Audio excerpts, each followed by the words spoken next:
Etapa 2 pada road trip kami menuju Lombok di bulan Desember lalu adalah perjalanan lewat laut dengan rute Surabaya-Lombok menggunakan kapal Kirana 7. Jarak tempuhnya 425 km dengan estimasi tempuh 20 jam. Sebelumnya kami booking tiket di aplikasi DLU Ferry yang bisa di-download di Google Play Store.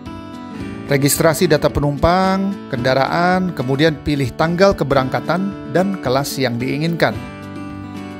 Tadinya sambil menunggu boarding kami ingin nongkrong dulu di North Quay, tempat asik di rooftop yang punya view keren berupa kapal-kapal yang sedang sandar di Tanjung Perak. Sayang sekali North Quay tutup setiap hari Senin. Pas pula kami di sana pada hari itu. Jadilah kami menunggu di pinggir dermaga sambil menanti Kirana 7 yang akhirnya datang pada jam 5:30 sore, waktu Indonesia bagian Barat. Kapal-kapal feri DLU termasuk Kirana 7 ini berjenis roll-on, roll-out atau RoRo, yaitu kapal yang dapat memuat kendaraan yang dapat berjalan masuk dan keluar sendiri. Di Kirana 7 terdapat VIP room, kelas 1, 2, 3, dan ekonomi. Ekonominya bisa pilih mau ekonomi duduk atau ekonomi tidur.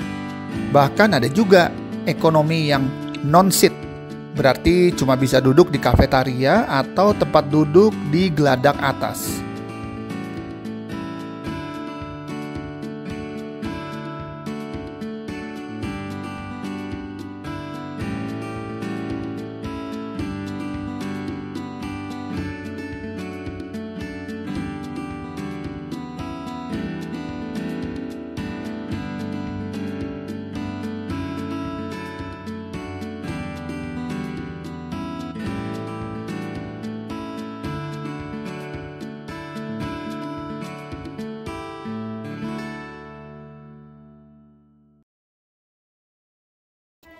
Keberangkatan yang dijadwalkan semula pukul 7 molor hingga pukul 8:30 malam.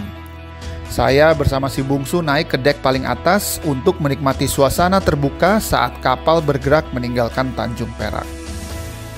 Lampu-lampu yang berasal dari dermaga, kapal-kapal sandar, menghiasi keberangkatan kami. Kapal juga melewati bawah Jembatan Nasional Suramadu. Jembatan yang beroperasi sejak Maret 2009 dan punya panjang 5,4 km itu terlihat begitu menawan di malam hari dengan lampu hias yang menembak warna berbeda secara bergantian. Angin bertiup dengan laut yang masih tenang, belum jauh dari darat, dan membuat dek paling atas tempat yang menyenangkan untuk hangout di malam hari. Ada meja dan kursi serta kursi pantai dan playground untuk anak. Dek kelas ekonomi terbilang nyaman, kapasitasnya hampir 200 penumpang dan kursinya seukuran dengan kursi eksekutif di kereta api Argo Parahyangan. Beruntung kelas ekonomi duduk tidak terlalu penuh sehingga beberapa orang bisa tidur selonjoran di beberapa kursi yang dinaikkan armrestnya, termasuk anak-anak kami. Pukul 5:30 pagi keesokan harinya saya naik ke dek atas untuk mengabadikan matahari terbit di ufuk timur. Sungguh indah dan menenteramkan hati. Sepanjang perjalanan kami juga disuguhi pemandangan-pemandangan indah seperti Gunung Argopuro, Baluran, Gunung Agung, dan penampakan daerah Karangasem. Kedua putra kami selalu senang untuk mengajak naik ke dek atas. Anginnya kencang dan goyangan kapal karena ombak sungguh terasa sensasional. Namun panas terik hingga jelang sore hari.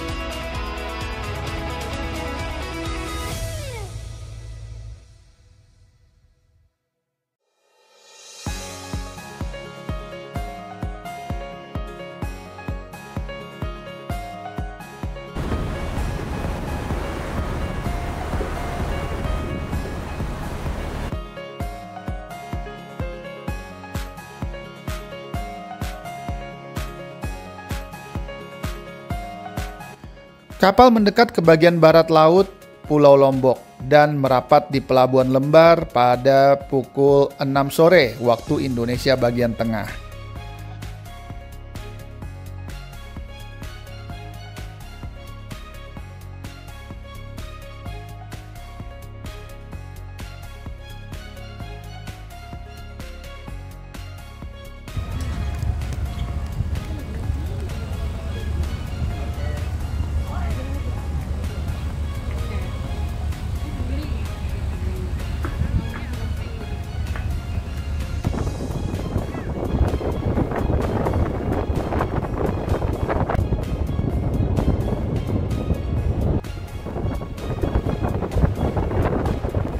Dari dek atas kami menyaksikan kapal memasuki area Port Gilimas dan line up kapal-kapal yang sedang berada di sana.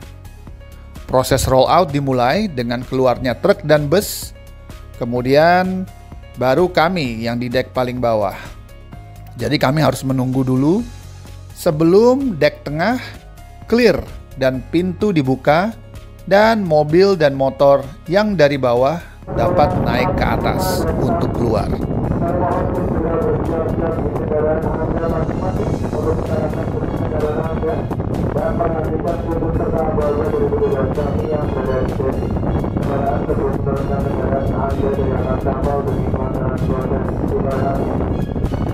Pukul 7 malam waktu Indonesia bagian tengah, mobil menapak di Pulau Lombok. Sebelumnya saya minta maaf nih, karena action cam saya kurang bagus untuk penggunaan malam hari. Jadi videonya gelap dan buram.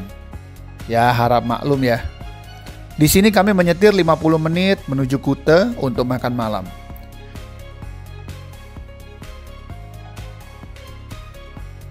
Hingga mencapai jalan raya Kuta yang berdekatan dengan kawasan ekonomi khusus pariwisata Mandalika yang penuh dengan resto dan bar dan dipenuhi banyak turis. Ini asik banget, vibe-nya kayak di Bali. Kami makan di sebuah grill and bar namanya KRNK Grill and Bar yang saat itu rame dan burgernya enak banget. Bagi yang penggila burger dengan patty dan cheese yang berlimpah, bisa order yang namanya King of Kuta. Kalau kami sih cukup yang satu level di bawahnya, namanya Dirty Burger. Itu pun juga sudah bikin kenyang. Setelah kenyang, kami menuju hotel.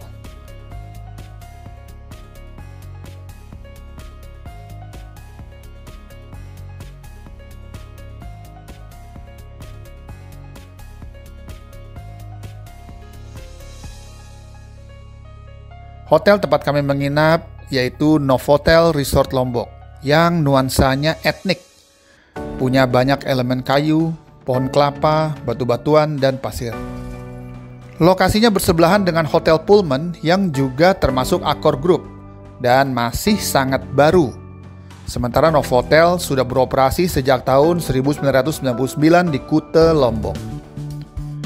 Kami check-in dan setelah semua barang masuk kamar, kami bersih-bersih, bersantai hingga terlelap. Tidak sabar untuk main ke pantai besok.